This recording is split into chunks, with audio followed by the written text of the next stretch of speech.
What's happening, YouTube? You're in the building currently with just one member of the Life Gang Avengers of Current Culture. It's your boy, Lamont Tyson, trying to help you guys get them life gains. And we're going to get started on this day with a whole lot of subjects we're going to cover. We've got news on Marvel's Blade. Uh-oh. We've got somebody in the building. It's the little Larry on TBS time. Living legend. How you feel? Hey, it's 9:00. I still checked in on time. Yeah, you did. You didn't get to 9:01. So, my brother, I'm just letting them know what we're talking about today. We've got a little bit of Blade. We figured out what's going on with Blade. We got to discuss that. Oh, boy. Derek Chauvin and his lawyers are trying to get this man a retrial. Damn. And we knew that was going to happen. We knew we were there and try and get him a retrial. So yeah, but the way they're going about trying to push the narrative in certain news outlets, just straight up lying, is what makes it grow. It just makes it grotesque. So we got to talk about that. Me and Larry foretold on this very channel about 4 weeks ago with E-Man and B. Avery. We foretold y'all what we had seen from a Netflix investor meeting. We foretold y'all that Netflix is going to start trying to put up their own movie theaters and are going to start leasing other. Every time we say something, it happens. So right here on the show right now, I'm foretelling me and Larry by the end of this year are going to be in a TV network deal, and we're going to have at least $250,000 reserved in our bank account. How you feeling about that, my brother? I like that. I like that a lot. And I feel like someone should just go ahead, hit us up, give us that deal so we can get our show going, Put us on ABC in the morning or in the evening, or no, I guess we'd be an afternoon talk show or something. We're not too bad, Yeah. We'll even do radio if you want to. We'll even do radio. We can play a couple songs an hour. We can do a tammed up on radio. I mean, like I said, forget the Breakfast Club. You need some new blood out here on these streets, and that's me and Larry. How about this? We can keep the Breakfast Club. We'll come in on the weekends and do the Brunch Club. That's what we can do. That's what we can do. That's what we can do. That's what we can do. We'll keep everybody. Everybody get to work. We'll just be the weekend cleanup hitters. That's what we'll do. There we go. So, I like it. So we've already got a super chat. Look, let me tell y'all something. This is my homie Buzz right here, 703. 703.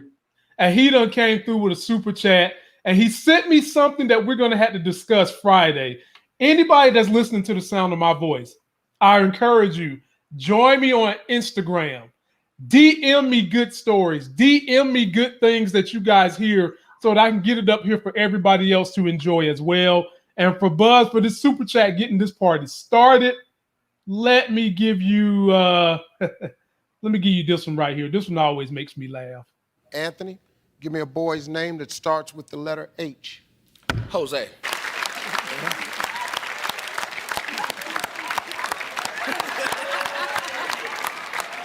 Jose with an H.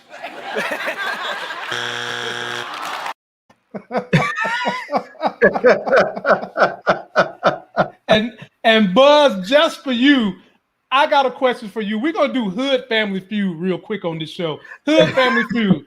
Buzz, I surveyed 100 people in the hood. What is the number one flavor of Kool-Aid in the hood? First one. I know this one. Oh Lord, Larry, you don't get to do that. Okay. Great. Oh, hell no. Great. No. But Buzz, what hood you? Oh my God. Larry, what's the answer, Larry? Red. It don't matter. It don't matter if it's strawberry. It don't matter if it's cherry. It's just got to be red. It's red. That is the number one answer in the hood. Red Kool-Aid is the number one answer. Oh man. You know what? I gotta give a shout out to Stephen Haskins up here. Mm-hmm. He did a super chat, but he said, Larry, don't let them try to silence you. Killmonger is king. There, that's what I'm saying right there. That is what I'm talking about Now, right there. He do know I can not only silence him, but I can silence you too on this show. Y'all keep talking that crazy foolishness about Killmonger. You can't shut me down. Killmonger is king. Wakanda forever. Yeah. All right, people, let's go ahead and dive on into these stories, man, so we can get you people in and out. The good brother, B. Avery, is going to be coming through in a little bit. He wants to break down some of these stories. Larry, you know who this guy is right here? Yeah, that's dickhead of the decade. Well, one of them anyway. Right. Ladies and gentlemen, would you believe that his attorney is trying to get him a mistrial? And on Fox News, they're perpetuating something that's not even true. So one of the jurors, this guy right here, give it a second to pull on up. What they're trying to say on Fox News is that this juror showed up at a Black Lives Matter protest in favor of George Floyd. So they've been using this picture. This guy went on the radio to say this was not a Black Lives Matter protest. This was celebrating the March on Washington in D.C. And let me read to you guys the full story real quick.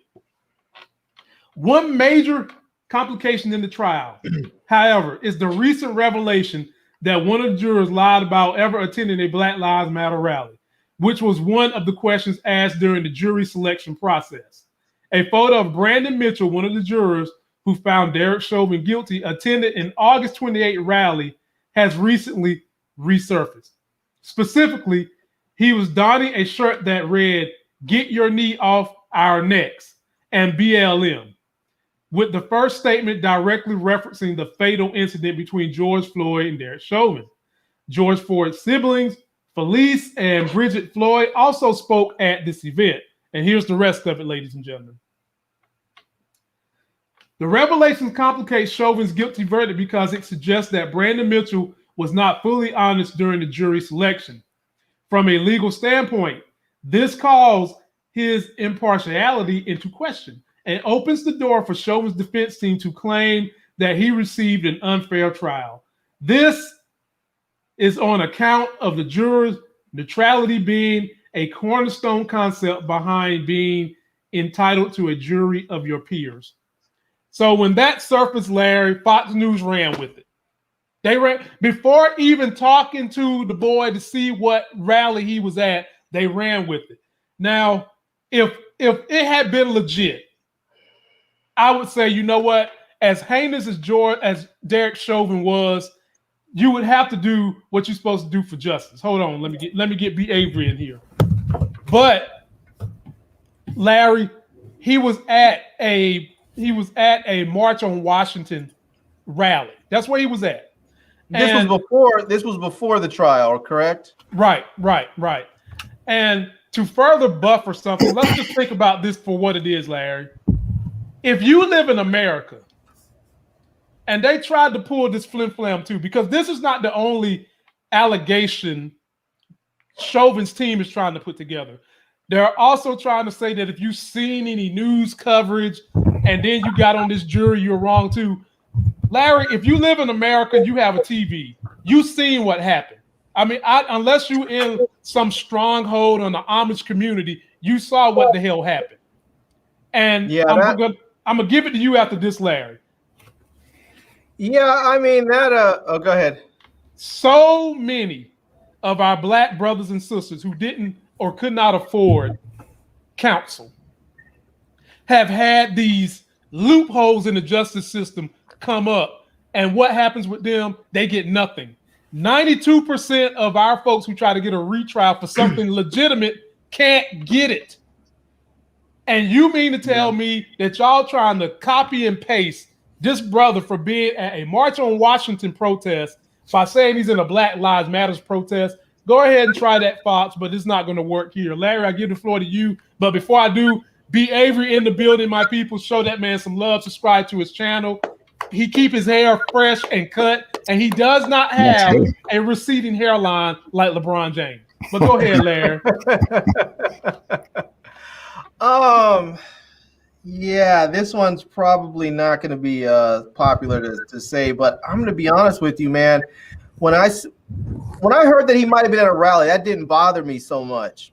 But when I see that photo where he's wearing that shirt that says "Get your knee off our necks," that to me says that he may have already had a presumption of guilt for this guy. That he might have already went into that trial with a predetermined, idea of guilt against the defendant. I'll be honest with you. When I first heard this that he went to a rally, I wasn't thinking, okay, whatever, big deal. He's wearing a BLM. He went to a BLM rally, and when I first heard they were saying, oh, he was wearing a BLM shirt, and I was like, so what? No big deal. All kinds of people wear Black Lives Matter shirts. But when you see it says your knee off our necks, and you're going into the trial for the cop who had a knee on the guy's neck, where that saying came from, that says to me that there's some that really does say to me he might not be impartial. And it's unfortunate because I'm thinking, as important of a trial as this is, I know he was probably thinking, oh, I'm going to help secure a conviction, but not probably being not having a full understanding of how the judicial system works. He probably didn't realize, oh, there's going to be multiple appeals, and when they find this, it's going to be grounds for an appeal. He probably should have said, no, I've attended rallies, or I've worn shirts or something, and allowed himself to be dismissed off that jury. Because now it looks like they're gonna. If I'm the panel of judges that's making the decision on the appeal, and I see this photo, I'm gonna grant the guy a new trial. Yeah, Larry, it looks bad. However, even though "get your knee off my neck" might be the phrase associated with Derek Chauvin, there were T-shirts printed prior to George Floyd that was already saying "get your knee off my neck," and the shirt has Martin Luther King on it. But just because you change the photo up doesn't necessarily mean you're not talking about that case. Because yes, I understand people are talking. Hold on, Larry. True, but it don't necessarily mean that you are either. Because I've seen these T-shirts prior. But I will give you this: the optics look horrible. I give you that. It looks horrible, and considering the inequality and justice in this country, I'm kind of like, dude, you should have went through and checked your social media before you got on that trial, because they're looking for anything to get this boy off. But go ahead, Larry. I would if I had to go and if I was called to jury duty and they called me and they've asked me, have you said or done anything that would make you impartial? I would say, look, I have the ability to be impartial, but I'm sure if you go check YouTube, you're going to find all kinds of stuff that would say otherwise, And right. I would just, because I would not want to go into a trial and then help somebody who's clearly guilty get convicted and then have that conviction overturned because of something silly that I did, like not acknowledging that I've said some really biased things, some really impartial things. And so I just here's another issue I have with this is, just by the very nature of us being human, everybody comes to every position with a tinge of bias. It's just how much integrity do you have in coming to a decision? Examples: police officers, judges. Every damn judge sitting on a bench votes for one party or the other, Democratic or Republican. But you are supposed to absolve yourself of those biases for your party to uphold justice, the Constitution, and the rule of law. Do we all think that their asses is really on that? All of them? Hell no. But at the same time, here's the difference. But at the same time, you shouldn't be out here showing some kind of implicit bias, which gives someone an opportunity to put something back on a retrial. But here's the go ahead, Brandon. I was just gonna say, I didn't see that picture until right before I hopped on. Okay. So this is news to me. It does look bad. However, the act of having a knee on somebody's neck, isn't that an illegal act in itself? So I mean, it could be justified. I just don't know. I don't. I'm concerned. Also, I mean, this is good and bad to me. The fact that, I mean, they was gonna, file for appeals, but it lets me know that they knew they're screwed. Chauvin, as far as the sentencing is concerned, whenever that comes up. But I don't know. I mean, do y'all really think that they can get a retrial just because of this? Hell yeah. Absolutely. Absolutely. Man, for white, okay, let me check myself here. For certain individuals in this country, I've seen far less than this get them a retrial. Larry, what was that little girl? They convicted her daddy of killing the mama and abusing the little girl. I forgot, dude, but he got a retrial over some bull job about the knife that they used to say that he killed his family was not made by the same company. So he got a retrial, got off, only to come back and find out later that it was really the same knife. It was just made by some other company. So I've seen far less than this happen. So I'm nervous. I mean, the reality of it is that, I mean, I know what you're saying, that people have talked about get your knee off my neck or whatever, or your knee, but that wasn't really the same. The saying was get your boot off my neck. The whole get your knee off my neck came more specific to George Floyd.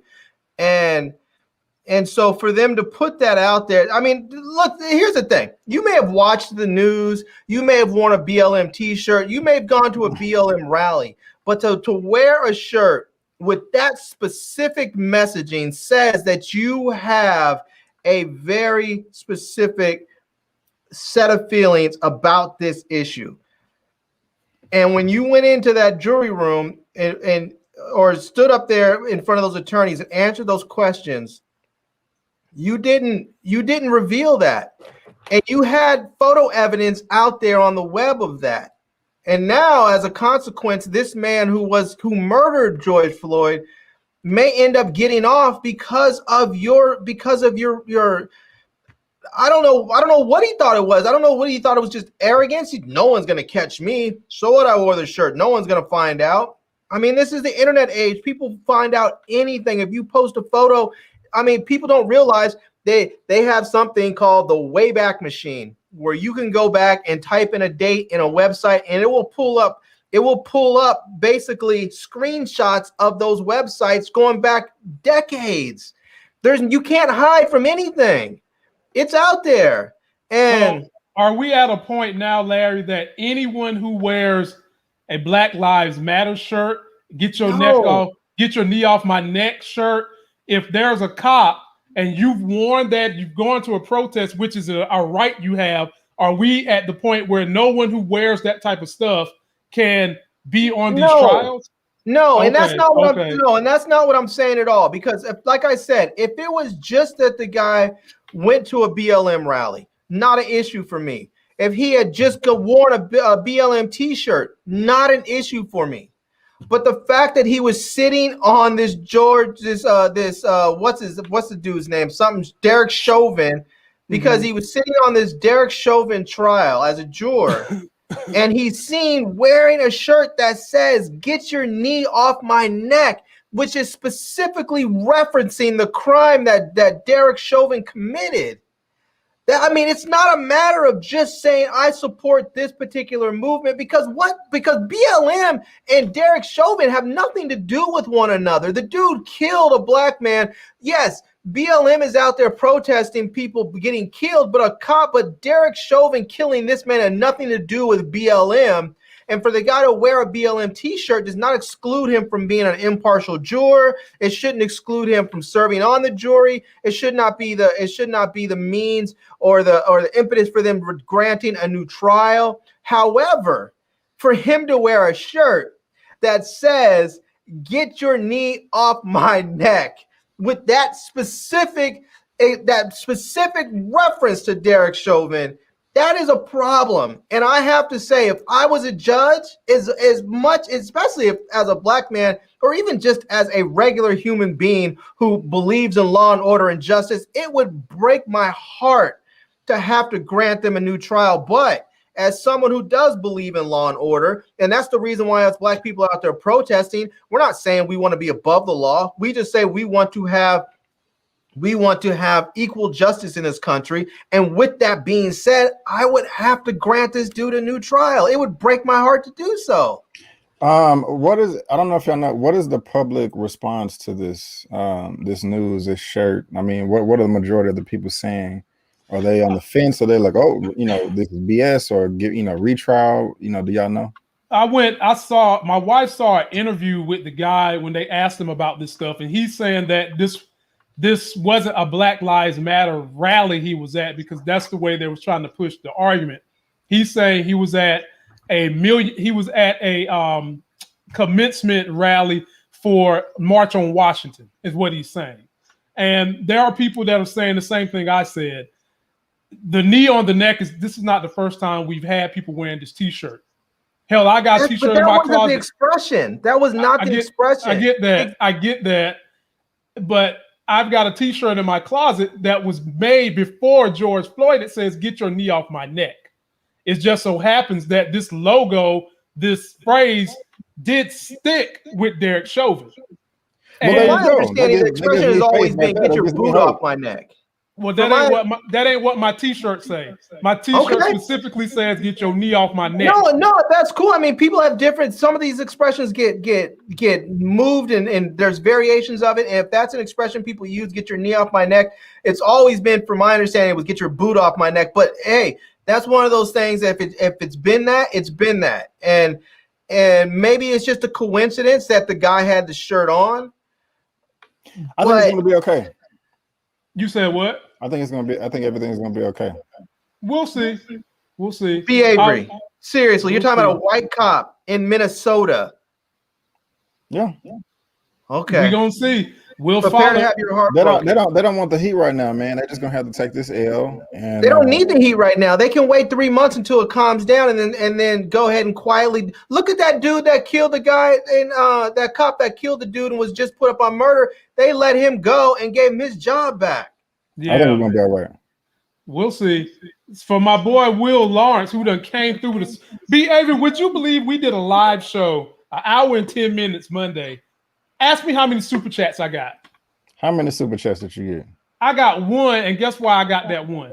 Why is that? Because Larry begged like Keith Sweat for it. Oh, really? Okay. Already.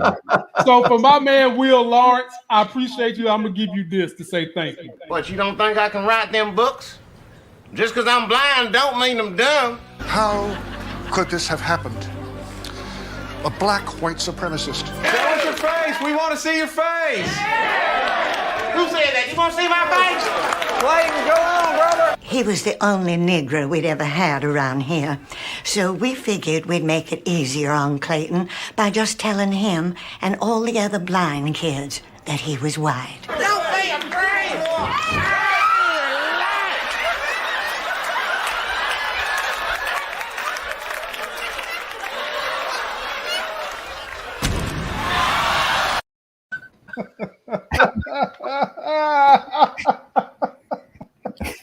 It exploded. Will Lawrence, I appreciate you, my brother, man. We love the super chats, and we get those type of super chats, man. You give me time to encourage other people like you, my subscribers, to make them life gains. Get on YouTube, get going in the stock market. We really appreciate that. Nita the Diva's in the house, my people. Be sure to check her channel out. B. Avery, this is a subject that we're going to do. We're getting into the TV movie type subjects now. And before go ahead, Larry.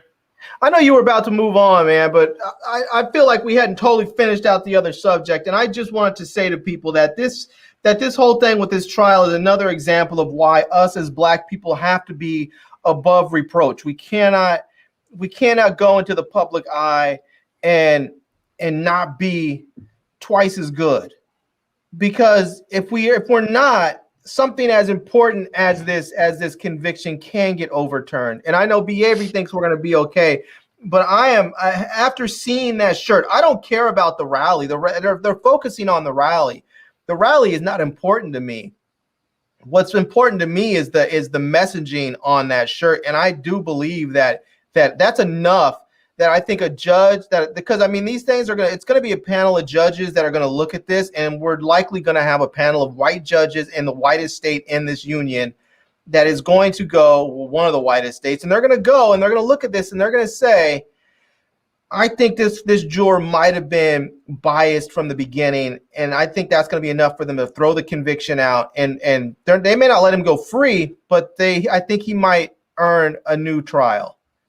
I don't know what you mean by twice as good. Black people got to be twice as good, but I mean, I'm sure you've heard the expression. You need to be twice as good to get to the same place. That's one of those expressions Black people have been told for the longest time. But what I mean is you have to be above reproach. You can't even have the appearance of impropriety. You have to be squeaky clean. And if you go in there and you know that you've worn a shirt like this, you know that you have some bias that's been put out into the universe, then you have to say it.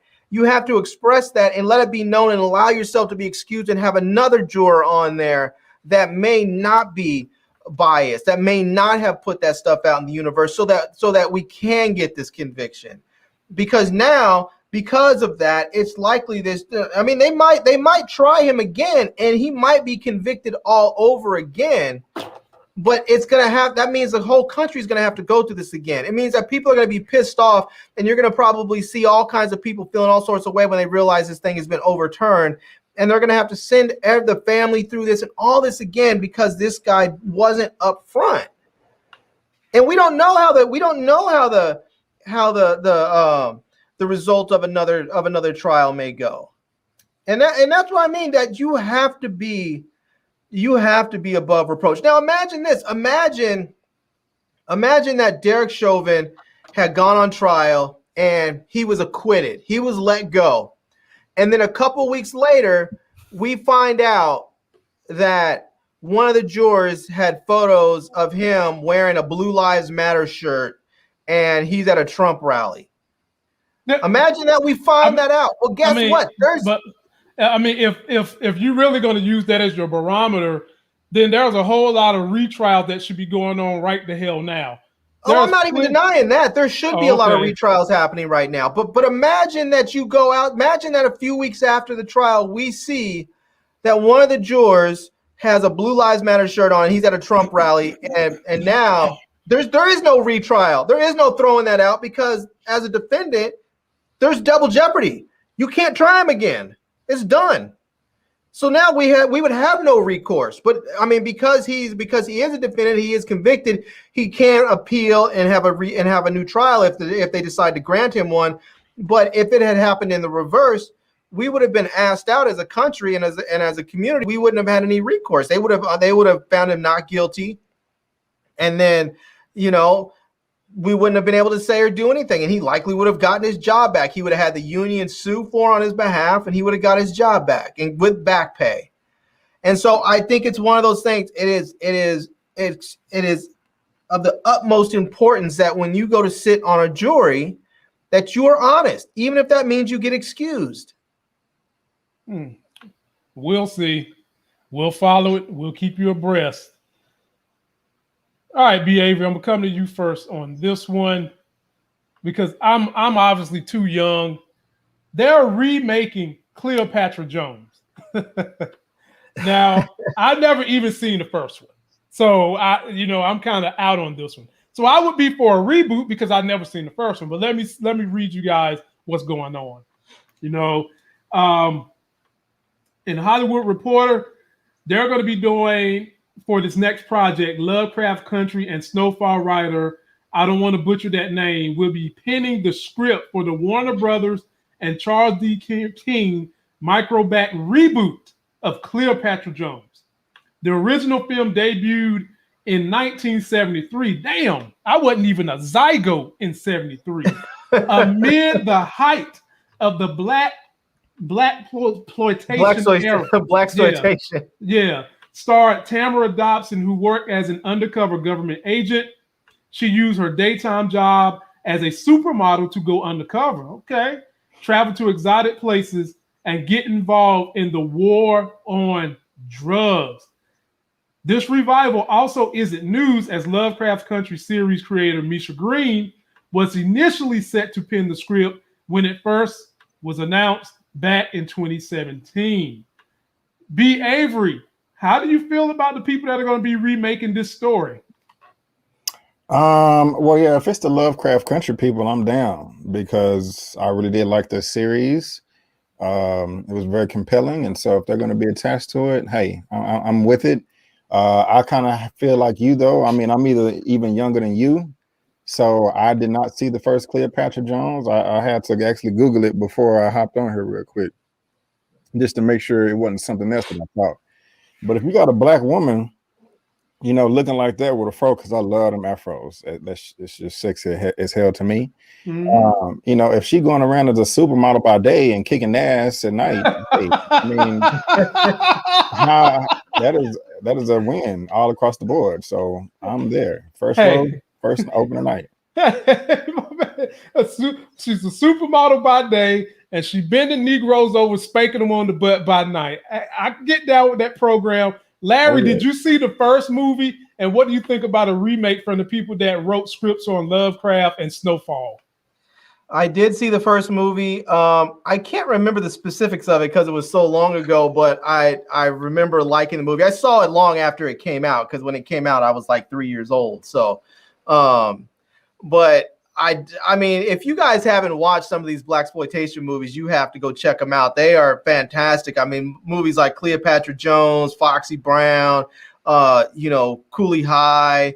So all those Rudy Ray Moore movies, they're some seriously dope movies. I mean, mind you, some of them are fairly low budget, but and for the time they were still sort of low budget even for the time, but it was one of those things where you're seeing really talented black filmmakers and directors make the most out of what they have. And, you know, like check out some of the movies made by, what's his name's dad? Oh God.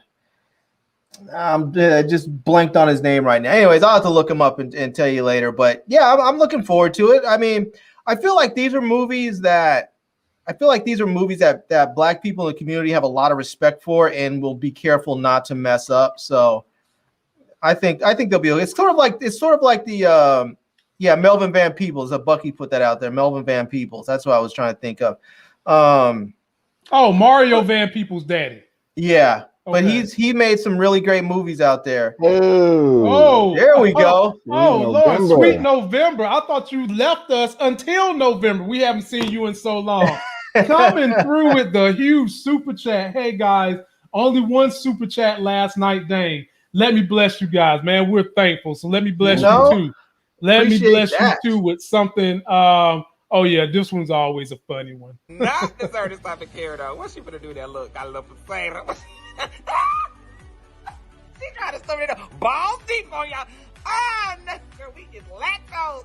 We all need all that cheese. Karen, just Uber Eats me. She's gonna try, look at her. She gonna cross her legs like it's on the motherboard at church. Girl, that shit ain't innocent. You done raped the whole turkey. Melted butter. Baked for 4 hours. Oh, look at it.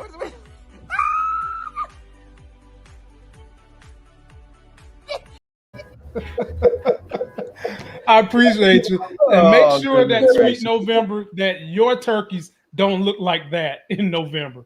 Make sure that don't happen. We appreciate that. But finish your soliloquy, Larry, about Cleopatra Jones and the great blaxploitation movies of the old day. Yeah, I think they're great movies in a lot of ways that, you know, a lot of people would look back on them and not think of them as high art. Ooh. I think a lot of people look back on them and realize that they were telling stories of communities that were being ignored, and they were telling our stories in our ways, and that was one thing that was really fantastic about watching those movies. You got to see, you know, people talked about you didn't get to see back in the day a lot of black heroes. It was like back in the day, it was like if you saw a black person in the movies, they were a mammy or, you know, or some maid, or they were a prostitute or a criminal. Well, in these movies, we got to see black heroes. We got to see Cleopatra Jones as a secret agent, and we got to see, you know, Shaft, who was a hero running around saving people in the community. We got to see the good cops. We got to see the We got to see the good heroes, the ones that were protecting people in the community. That was one of those things I think that was important about those movies, that it gave us good representation. And I agree with Fillmore Pockets. Proud Mary. I was about to ask you about that, PA. That movie was super trash. Man, what about The Last Shaft? Let me tell y'all my hidden bias about The Last Shaft. I don't like the actor. Samuel L. Jackson's son in The Last Shaft. I don't like him. I hate that dude. I shouldn't say I don't like him. I don't like him trying to play a tough guy. He ruined Independence Day for me. Independence Day was one of my all-time favorite movies, so I was actually looking forward to the second version, whether they had Will Smith or not. Then we get him up there, and I was just like, man, I couldn't take him seriously. And I couldn't take him seriously in Shaft either. And Proud Mary, I was rolling my eyes. I don't like that whole. I don't like him. He seems very, very soft. He's one of those dudes that I think would be better in like I don't know, maybe some sort of rom-com or something, because he seems soft. Larry, I couldn't agree more. Yeah, I'm not sure if the dude. I'm not sure if he's gay or not, but he has a sort of a soft, effeminate sort of, but not quite effeminate. He reminds me of. He reminds me of a black version. He reminds me of a black version of what's that dude that used to be married to Elizabeth Hurley? Hughes. There you go. Nathan made a great point. He's the speed guy on The Boys, and I actually like him in that role. So I got to that's fine. I got to take some of that back. But Larry, you done put my man into the Terrence J category. He's like, he just needs to do rom-coms and shit. God, yeah, I can't remember the dude's name. What was the guy who did that rom-com with the British dude? He did that rom-com with Julia Roberts, where they were in England. Oh man, I can't remember the name of it. Hugh Grant. Bucky's coming through for me tonight. Thank you, Bucky. Bucky Grant always be coming through. Yeah. And I sure want to know, is this Bucky from Falcon Winter Soldier? Or is this Bucky from Captain America Civil War? Which Bucky? It could be Bucky from Flavor of Love. Okay. You know? Cool. Well, we're going to move on. But I will say though, he reminds me of a black Hugh Grant. Like that's his lane. That's the lane that I think he needs to be in for a little while, because he's too soft to be playing these, to try and play some hard dude. It just doesn't work. Yeah, I feel you. So B. Avery, you know me and Larry got to take a victory lap on you and E-Man, right? Oh, really? What's that about? So you should not ask, my brother. So Netflix is getting ready to have a zombie apocalypse movie that's coming out next week. Stars Dave Bautista and our boy from Power, Amari Hardwick. Okay. Let me take this off the screen because I need to look you in your eyes. Oh. I need to see your eyes. Look me in You the remember eyes. we was having a discussion, and me and Larry told you that because I own Netflix stock, I listened in on some of these investor meetings that they have, and me and Larry both told you Netflix is making plans to open up theaters because they want to seek theater revenue plus streaming revenue. Okay. And we also mentioned that they're probably going to start beta testing their movies in theaters overseas. Well, guess what, B. Avery? That shit is coming now. They get ready to put this movie in the theater next week, a week before it drops on Netflix. Larry, you get the floor first, because my brother, when we say things, they happen on this channel. Just like we said, we're gonna get $250,000. We're gonna get a contract for either radio or network TV by the end of this year. Watch it happen. Take the floor, Larry. Congratulations. Man, I'm telling you, ain't nothing confirmed yet, B. Avery. I think it's just a matter of time. I think it's just a matter of time before you grab your phone, you have your Netflix app open, and you scan to get entrance into your movie to go see a Netflix film. I think it's just a matter of time before you can go do that and see it on the big screen. That's if they get the big screens open. I think one of those reasons why is because the theaters are going to be so desperate to get people in those seats. You know, they're going to do whatever they have to do. And I think that's going to be one of the ways they do it. And if it doesn't work that way with the current theater companies, it may just be that Netflix says, we don't need you. We'll just bypass you and open our own theaters and do it that way for ourselves. That's exactly what we said. Let me get in this super chat from, by the way, my brother, I love that name, or my sister. Fillmore Pockets. Love the name. Let me give you something to say thank you, because we're always grateful when you guys come through and hook a brother up. And since we just got finished talking about blaxploitation, does this count?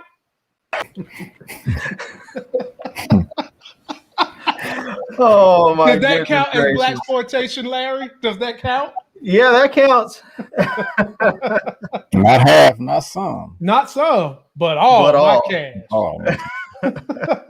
So, B. Avery, what do you think about this news? We do not condone violence. We just need to put that out there as a disclaimer. Yeah, we don't, and it's in the video description as well. So, B. Avery, what do you think about this? And look, here's the write-up on it. In a first, Netflix will release its upcoming zombie movie, Army of the Dead, in hundreds of theaters a week before its streaming debut. Cinemark, the third largest U.S. movie theater chain, said Tuesday it will show the Zack Snyder directed film at more than 200 of its theaters starting May 14th, which is 7 days after my birthday, by the way. Variety reported it will play in about 600 theaters in all, including at smaller theater chains such as Landmark and Alamo Drafthouse. I've never heard of those. It will not play at the nation's two biggest chains, AMC and Cineworld Regal Cinemas, according to Variety. B. Avery, do you see the world is coming the way me and Larry said? Do you see the world is turning the corner? No,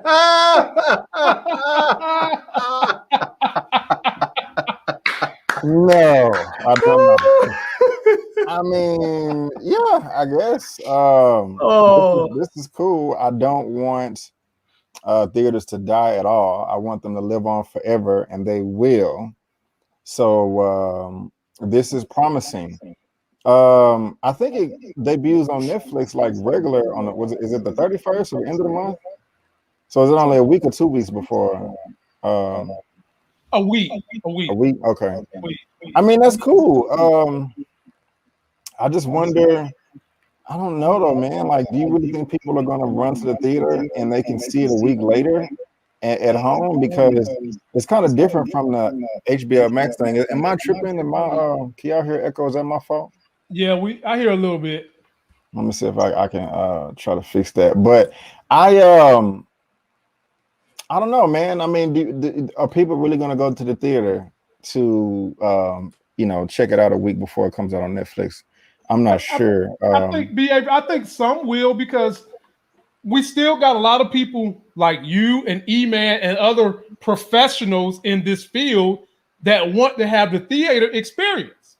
We still have those individuals that want to have the full theater experience.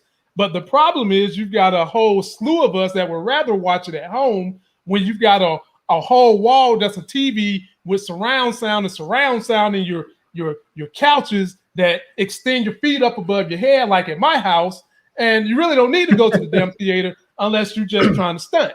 But there are professionals who do this for a living, like you, B. Avery, that might want to go to the theater and get that popcorn and pay the price of gas for the popcorn. Yeah, I'm just trying to also just make sense of the deal and like what their end goal is. Let me put something back on the screen for you. But before we do, because I got a little info about what they're going to do. Let me shout out Carbro. You came through for a brother, and let me give you this one because we are very, very grateful. We just talk about practice. We sitting here, I'm supposed to be the franchise player, and we're in here talking about practice. I mean, listen, we talking about practice. Not a game.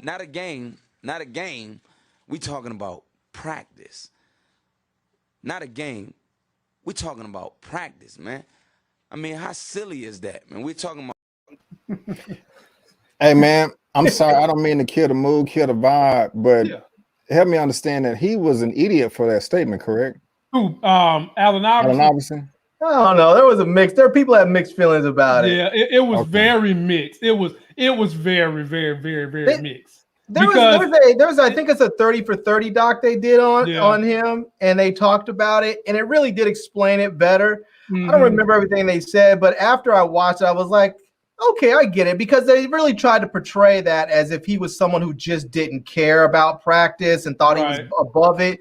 And it really wasn't that. It was they took that clip because they got him in one. He's one of those dudes that was one of them street dudes that was very raw and open, and they caught him in that sort of in that moment, and they just ran with it. And they basically was trying to pit him against the coach at that time. Because it does seem arrogant of him, like just from that clip, Right? No. It was a spat between him and the coach was Larry Brown at the time. And Allen Iverson had just had some injuries and a whole lot of other stuff. And the particular game that they're referencing, Allen Iverson dropped like 35, 40 points in that game. Yeah. And the reporter asked him about practice. So that's kind of where it came from. But like I said, they've got a great 30 for 30 on him and Michael Vick. I encourage everybody to watch it. But getting back to what we're talking about with Netflix, check this out. Netflix has had a continuous relationship with movie theaters who have fought to maintain exclusive 90-day windows for movies and have largely resisted giving Netflix access to screens. But the pandemic has shaken the cinematic business model, and theater chains have been experimenting with changes, including shortening theatrical windows, and in the case of AT&T's Warner Brothers, eliminating them almost entirely, streaming new movies for 31 days, starting the same day as it hit theaters. The industry is slowly rebounding after the pandemic forced theaters to close for almost a year. Most movie theaters nationwide have reopened. And to buffer Netflix point, B. Avery, they are in the works. And they told shareholders, don't even worry about dividends when we're profitable. Don't even worry about that, because we're going to take that profit and we're going to be opening Netflix experience movie theaters. And some of the stuff Larry mentioned about how you can just come up there with your Netflix account, get it scanned. And they're even talking about trying to figure out how to give you some free beverages and popcorn. Yeah. That's what you mean, Larry. Mm-hmm. You mean take your Netflix account and go up to the movie theater and be able to access the movie? Mm-hmm. Yeah. Without paying for it? No, you've already paid for it. Yeah, you got your subscription. They're talking about. So as long as you have a Netflix subscription, you can go into the movie theaters and pay for and see the movie. Absolutely, but the way they're going to do it is, if you're going to be doing that, you're going to be paying more than what it costs now. They're going to be having these tiered payment systems where you can go see a movie once, 3-4 times a month, and they're told the shareholders that this is the vision of what they're going to do instead of paying dividends. So okay, that may work, but I'm just saying if they have different tiers, right? But if it's just a regular subscription, no, that would be idiotic. No, they're not going to do that. No, they're going to have an upcharge for a subscription service. Man, but you got to think. To me, this is so smart, because all these other programs, what do you got? AMC, everybody tried to have that subscription service, and they could never really and truly find a sweet spot. One company had you paying $10.99, and you could go see 3 movies a week, and that failed. Then somebody came out and was trying to do one for $15.99, and you could go see 2-3 movies a week, and that failed. And then I think you had the A-list that was charging $30 a month, and that was working. But the problem was they was breaking even, not making profit. So you already going to be, hopefully they're saying they're going to try to do this because Netflix is supposed to be profitable by the end of next year. And they're going to take their profits, instead of paying dividends, they're going to reinvest in getting these theaters up, having a different tier subscription service that will allow you to get the streaming, plus be able to go see a couple of movies a month. They said they're going to be doing it in a month. I'm looking up right now who the production company. Okay. Here's the thing that's interesting about this. I don't know what the budget is on this, but people have been talking about how much money Netflix. 70 million. So you Yeah, think 70 about million. So you think about this. You run it in the theaters, and you have some contingency thing on it that says, okay, if it makes 20 million during the first week, they'll run it a second week. If it makes another 20, they'll run it a third, whatever. And you figure if it's $70 million, if you put it in the theater for a week or two and it recoups half of your production budget, that just puts Netflix that much closer to being profitable faster. Yeah. Because right now they're wholly dependent on subscriptions to make all that money back. And if you're making some of that back in the theaters right away, And then they're also talking about B. Avery. I mean, I've never really been a big Netflix fan, to be honest with you. I mean, I'm just keeping it real. But they're also talking about who they're thinking about partnering with they're not just trying to do a regular theater. They're talking about partnering with like Domino's, Papa John's, and all these other people in their concession area. And then they're talking about who they're going to try to partner with to be sustaining ads. And guess who's at the top of their list for ad revenue in their theater chains? Walmart. Yeah, there you go. This is what they're telling the shareholders. I hate hearing the name Walmart, but anyway. Me too. Me too. I'd rather them do business with Target.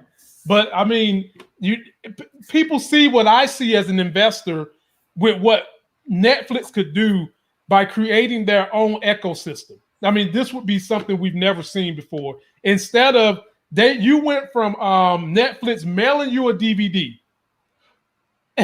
to a stream service and now pulling you into the theater with the stream service. Yeah.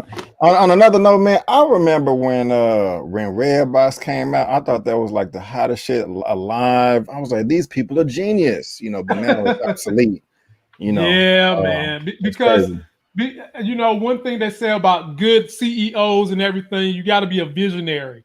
You've got to be able to do something that works now, and you can also remix it or sustain it for 20 years beyond that. And I mean, Redbox was genius at the time. It's yes. It's just the whole DVD, Blu-ray model just sort of died out with streaming because internet speeds got so high that you can actually stream. Right. But they're still there. They're still they have their streaming service now. They have their app and their streaming service, and they still have their boxes in stores so that you can rent, because not everybody has high-speed internet where you can go and stream a HD or 4K movie. Not everybody can, and for some people, and even then it's still cheaper. Like, for instance, if you want to go rent a movie today that's a new release, it may cost you $5.99 to go rent it on iTunes or on a Google Play. You can go to Redbox and get that same movie for like $1.25 or $2 for the day. Hey, man, I hate to have to do this, but there's a spider in here, and I'm gonna have to handle my business real quick. So Larry, take over the show. I'm gonna have to handle my business. I thought he was gonna smash the spider with the shield. I was like, wait a minute, but I get it now. That was just a prop, a nice little exit. You know what I'm saying? Nice with the Green Ranger back there. But one of y'all was saying earlier though, I think he said Larry take over the show. I'm not talking. Go for it, man. No, I was gonna say, man, I think that's dope as hell. The Domino's and Pizza Hut or whatever you were saying. That's just, I don't know why they're not doing that now. But they that's pretty cool. They really do need to update these theaters to really get people back on. I mean, like every theater needs to be like IMAX quality, D-box, right? That stuff like that to get people ready to go back, because this pandemic has spoiled everybody, including myself. Right. Yeah. You know what I was thinking, where my theater is at the mall where I'm at is the theater is right upstairs in the same area as the food court. And my thought is if you're a movie theater, why not just put a food court in your theater?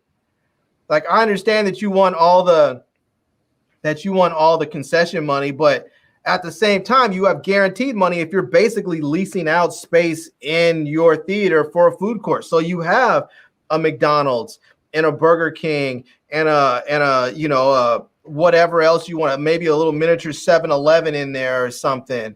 You know, you have a Panda Express over there. You have all these little fast food joints inside your concession area so people can get their food, and then that's that. You don't have to worry about necessarily buying popcorn and soda and maintaining all this stuff because they're maintaining it because it's their little business or big business. You're just leasing out the space.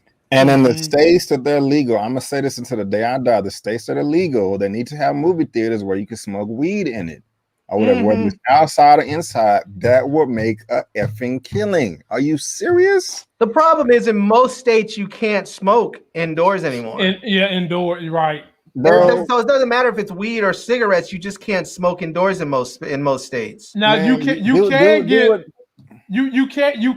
get a special ordinance to do it, because when me and my wife went to Las Vegas like 2 years ago, we actually went on a marijuana tour, and some of these dispensaries have space in there where you can legitimately smoke. Now, granted, they are dispensaries, but they have space in there where you can throw your feet up like a wine cellar or a cigar cellar. They get special ordinances so that you have it. So maybe you have 1 or 2 theaters within the building that have special ordinance so that you can do that. Or you can just set something up outside in some big field with a big ass projector. You know what I'm saying? Yeah. Hook it up all nice with some beanbag chairs, bro. I will be there. So we're talking about the drive-ins again? Drive-in style? Something like that. I've been advocating that forever. Man, you have. You know how many majority of weed smokers don't go to the movies. You know what I'm saying? They don't, but they will. You know, like I'm more in the middle, but you know. Imagine this, B. Avery. Imagine this. You have the drive. You know, this is mind you, it has to be decent weather. You can't have the theaters outside in the middle of November when it's raining. But even if it's cold, imagine you're out there. You have the nice chairs, and people go to the movies, and then they can pay $20 to go buy themselves a nice blanket. And you go in there, you buy your movie ticket, $20, and you get a blanket. What is he doing over there? I was concerned myself. Man, I thought I killed this little bastard. What the? He's going Looney Tunes, you know what I'm saying? He's going again. Hey, okay, shout out to the super chat. Netflix is always looking for ways to raise the price. Virtual reality will be the next look. Man, I'm telling, they got one of those in Texas, 10-15 minutes from my crib. The virtual reality joint? They have a virtual reality thing. Hydra. This is a Hydra spider. What the fuck? This dude here. Spider-Verse. Hell Hydra. You know what I'm saying? Larry, I went, what we in 2000, I went January 1st of 2020. It was so fun. They had one called Avengers Assemble. Like, it was dope as hell, man. It was worth the money. It was worth the experience. So there you go there. I probably don't want to smoke weed while you're doing that, but everybody hit one in the chat if you want to smoke at the movie theaters. Let's see how many smokers we got in the building. Yeah, let us know. Yeah, let us know. The only reason why I don't think that the virtual reality stuff, they're gonna start hitting it.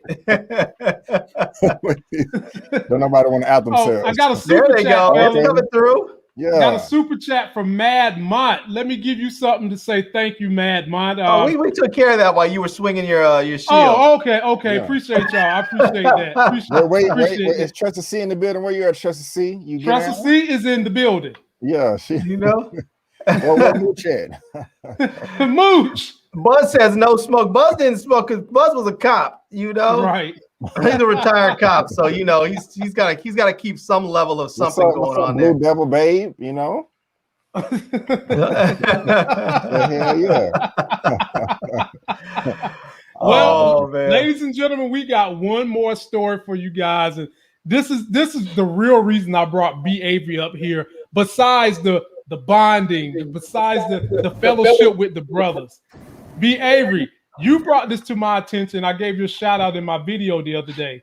When Marvel dropped all that Phase 4 stuff, you wanted to know where the hell was Blade? Okay, where the hell was Blade? Where the hell was Blade? Because there are so many wonderful story arcs we could do with a Blade series. It's unbelievable. So let me show you what I found out about Blade. Check this out. Marvel has reportedly pushed the start date for Mahershala Ali starring Blade movie from later this year into summer 2022. It's been quite some time since Kevin Feige announced that Mahershala Ali will play Blade in the Marvel Cinematic Universe, but it looks like we finally know when the studio is getting started on the upcoming film. Back in February this year, Watchmen writer Stacey, I'm not going to say the last name, came aboard the project to write the script. And according to the Hollywood Reporter, Marvel Studios wants to spend more time to work on the Blade script.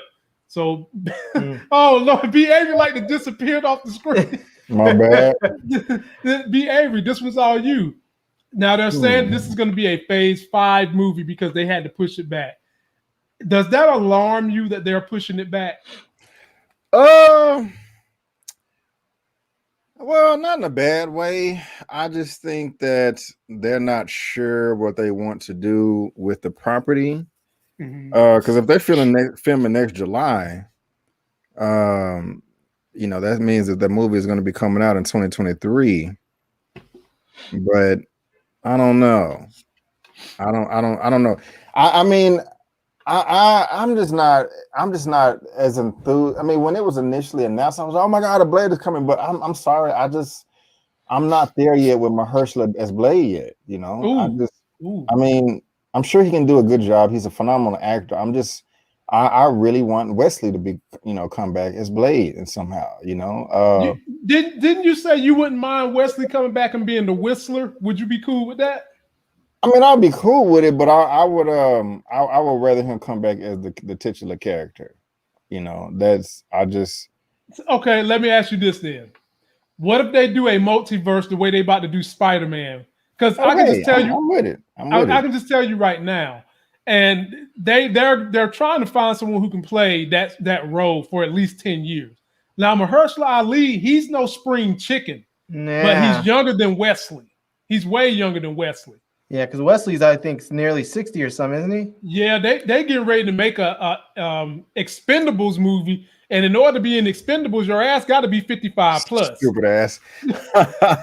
No, but about this though, like, more that I think about it, I'm kind of glad they didn't give us a date specifically, because most likely it's going to shift anyway. Man, they got a hell of a lot of stuff on their plate right now. Yeah. So let's just make sure all of that is. I mean, I'm happy it's coming, of course. I mean, and Blade is a badass and he's black. Yeah. So I'm happy about that, but I'm glad that they're it's not set in stone right now. Okay. Larry, how you feel about the issues going on with Blade and the pushback? I mean, I'm looking forward to it because I like Blade a lot. When I look at Mahershala Ali, though, I think to myself, like, he's gonna have to bulk up. Like, if he's gonna play Blade, he needs to put on probably a good 30 pounds of muscle. Because if you look at Wesley when he played Blade, he looked like a straight up action figure. Dude was on swole when he was playing Blade. And I always think of Blade as being a very juiced up, muscular type superhero. And Mahershala Ali's more of a sort of slimline type dude. So he's going to have to bulk up a bit. And I mean, he's a fantastic actor. I mean, we've seen him play, numerous types of roles. And I think he can probably pull it off. I mean, he has the look for it. The dude is legit. He's won an Oscar. He's a legit actor. I'm going to sort of hold off and reserve judgment and say I'll give him a shot. But I'll give him a shot. That's where I'm kind of at. I mean, if I was casting him, if I was casting for Blade, obviously I would probably want Wesley back. The problem is if you're trying to move forward for another 10 years or 15 years in the MCU, you don't want a 58-year-old actor starting off playing this role again, because then you just don't have the longevity. No, because Mahershala ain't no young chicken either, is he? Well, he's 40-something. He's 46. He's 46. So you can get at least a good 10, 12 years out of him. Yeah, 10 at best. And here's the thing, B. Avery. I know the Blade comic stories, man. these are great stories. So when people think of Blade, they think it's always him dealing with vampires type stuff, right? But that's just not what Blade does. Blade deals with the supernatural evils too. Like he teams up with Punisher, he teams up with Ghost Rider, he teams up with Morbius for crying out loud. Bruh, that would I didn't know he teamed up with. I know he fought Morbius. I didn't know they teamed up. They wound up teaming, but check this out. They teamed up to fight Dr. Doom. That's, Bro, man, they teamed up with the Howling Commandos once they got their powers. I mean, here's another one. And we talked about this in our private chat. He could wind up teaming up with someone big to go against Null, the creator of the symbiote, and the God Killer who hates superheroes. He hates superheroes. They could do that team up. Man. Wait, you said the God Killer. God Killer. That's going to be the villain in Thor. Okay, right. I thought he hated. Wait, does he hate? I thought he hated gods. I didn't know he hated superheroes. He hated superheroes who thought they were gods, he hated any being that had powers that equals being a god. So Thor would count. Right. And you were talking about Midnight Suns as that team. Yeah, Midnight Suns. Man, Lord have mercy. And so, in essence, you could say Blade is similar because Blade is a vampire who walks in the day. So that was some of the beef he had with him. And of course, the symbiote wanted to get on Blade because it wanted to get some of the power that he had as well. And so Null thought that he could be a threat to the symbiote race. He comes down and they have a little team up with God Killer. Oh my God. Oh boy. Whew. Lord. All right, I got a geek out question for you. A little moment here. And I just thought about this. Who will win? Captain America or Blade in the fight? Blade. It's not even that one ain't even hard. And I'm gonna tell you why. Because everything Captain America can do, Blade can do and do it a little faster. And he can do it in complete pitch black. Captain America can't do that. Right on. I love it. So I have a question for you then. Oh, Lord. If Blade was to feed on Captain America, he's going to beat up Killmonger too. No, but he question. Well, he wouldn't beat up Killmonger. He would beat the hell out of Killmonger. He wouldn't get with Killmonger. But if he was to feed on Captain America, would he get those super soldier powers since he's taking in his blood? That's a good question. It is. That's a good question. Very good question. I don't know. I honestly don't know. I never thought of that. But this is what I do know. There have been times when Dracula tried to feed on certain individuals that had powers, like the Hulk, for example. He tried to feed on the Hulk, and it worked for about a split second, and then the Gamma started to kill him. The Gamma literally in his veins, at first it gave him the strength and all that, but as the Gamma started coursing in Dracula's veins, it started to kill him because it basically was the equivalent of sunlight in his veins. So it just depends on how the writer would do that one. I don't know. But they would never fight each other because both of them have so much integrity. B. Avery, you like people that have integrity and strong codes. There would be no way they'd put them against each other. I don't think. But Marvel's done some crazy stuff. Right on. Yeah, man. Well, I'm looking forward to Blade. I like vampire stuff. I was a big fan of Blade when it came out, and I'm looking forward to it. Whoever they put in there. I mean, personally, just like all the stuff that you were just talking about, all these different people he's teamed up with and he's fighting, I think that it's another reason why they should have cast a younger actor, someone who's 30, because part of the thing with vampires are that they're immortal. They don't age. It's like whatever age they are when they're turned, that's where they stay forever. And so you want to have an actor who's going to look the same throughout his entire run. And so you find a black person who's 30, they're going to look the same from the time they're 30 to the time they're 50. So you can get a good 20-year run out of someone like that. Well, B. Avery done got this thing kicking off. So before we get out of here, we got to answer some of these questions, Larry. So check this out. B. Avery. Bucky wants to know, and Bucky, we should be asking you. You was on the show with Falcon and Winter Soldier. Just your alter ego.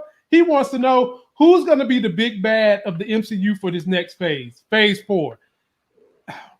B. Avery, that's a good question. I've seen Kang thrown around. I can tell you who I think is not going to be. It's not going to be Galactus.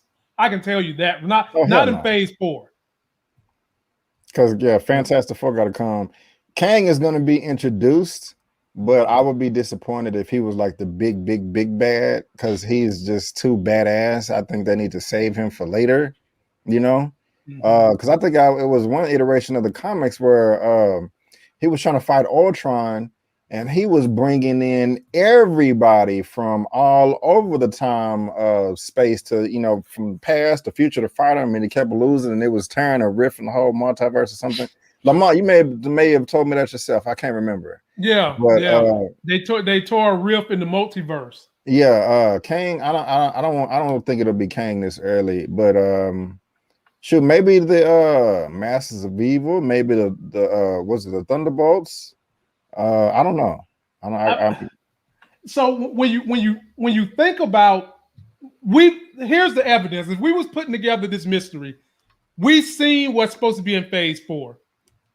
Wakanda, the Marvels, all right, Fantastic Four, the Eternals. Who is a galactic force that would need people from each one of those teams to come together? Kang is definitely one person that could be that.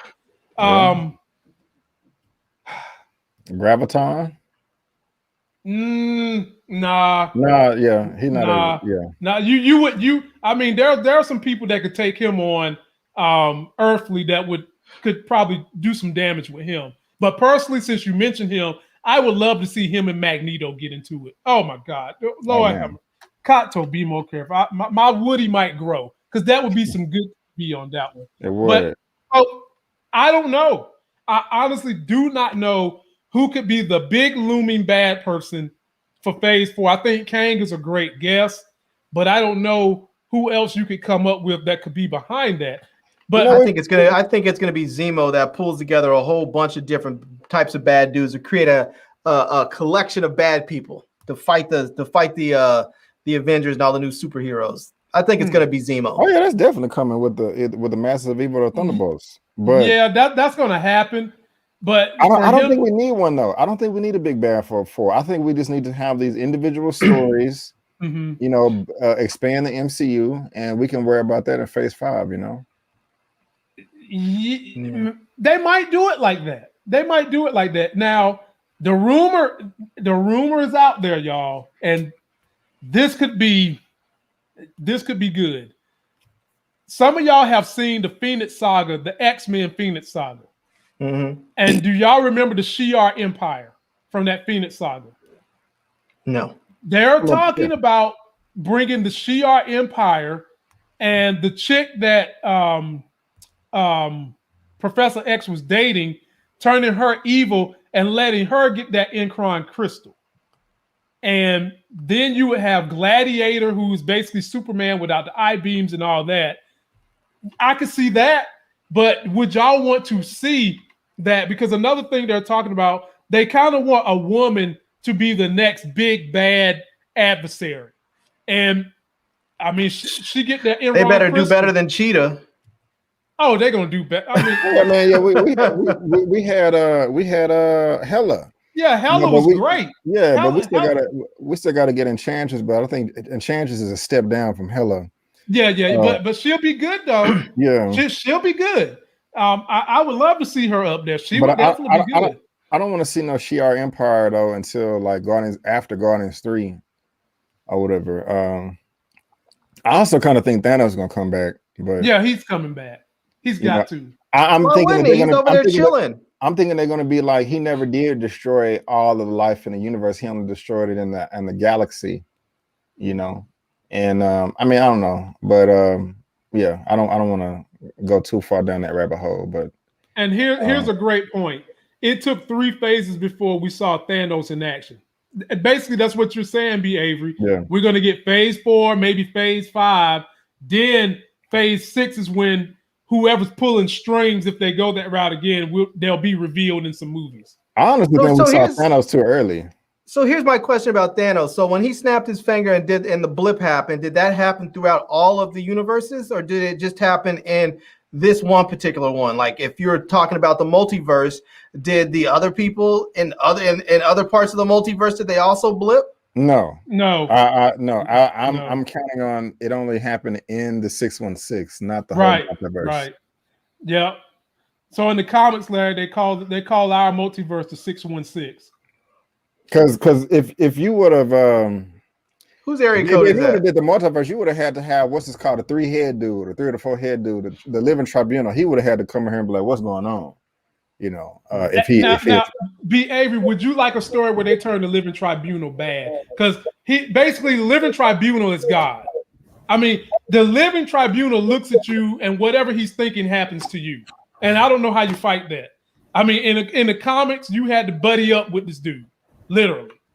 So, I mean, would you be upset if they turned the living tribunal into?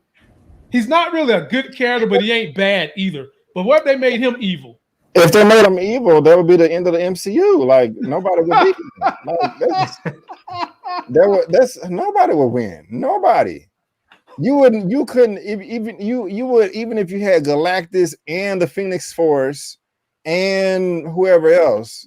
You know how you would beat them, B. Avery? You would have to cross over with DC and get the Anti-Monitor. Yeah. Now, I know Thanos beat him one time, but I forgot that story. It's like what Thanos became the one above. Thanos got the Infinity Gauntlet, all the stones, and then he absorbed Galactus to get all that knowledge. Then he absorbed death, and then he absorbed infinity and eternity, and he just started going around. And then he found some weapon that was stronger than the Infinity Gauntlet called something. It was some device that kept the multiverse intact, but he was able to absorb that as well. It was nuts. Basically, Living Tribunal got stuck. He couldn't go through any of the multiverses because Thanos had that weapon. Yeah. Nobody's beating him. Nobody's beating the Living Tribunal except for the one above all. That's the only person. That's it. And they was trying to write the crossover with DC, and they was gonna let the Anti-Monitor beat them, but they never did it. Yeah. Never did it. Well, ladies and gentlemen, that is enough. Y'all seen it all in here. I've been attacked by spiders that look like Hell Hydra and shit, and I had to pull out the shield. We done talked up black exploitation. You didn't bring up the new Game of Thrones thing. I gotta say something for Friday on my birthday. I want to see if there's going to be any more information coming out about that. Okay. But ladies and gentlemen, we do got Game of Thrones. They're getting ready to get some stuff rolling with that. If you're not watching Godfather of Harlem, I don't know what you're doing. Yeah, you're missing Fire out. Episode this past Sunday. It was fire. Really good. How many episodes are they in season 2 so far? Just 3. 3? Okay. I got to the halfway point of season 1, but I'll catch up. Oh, man. You in for a treat. There's a few people have been asking about Black Superman. There's been a few people asking about that. I got that story. I'm thinking about doing that on Friday too, because I'm a little mad at the way they're going, and I don't even want to spoil it for y'all. But we will definitely be talking about that. But the rumor mill is they're going to be doing a Black Superman as Kal-El, and they're not going to do the main Superman story when he's black, where he gets to be the president and all that. I don't know what we're doing here. I don't know why you would take that away, but I'm not WB. I'm not WB. Ladies and gentlemen, please subscribe to everybody's channel up here. B. Avery, sooner or later, going to be pulling out that bleach bottle. Larry is reviewing everything. He would even review your mama dirty socks if you let him, because he's just that talented. And rock with us on Friday. We'll definitely be back. I'm going to be here on my birthday, so don't worry. And I won't be doing nothing crazy, but we'll definitely be in the building. So mask up, invest, and until that next Sexy as Hell video, we'll see you. Peace.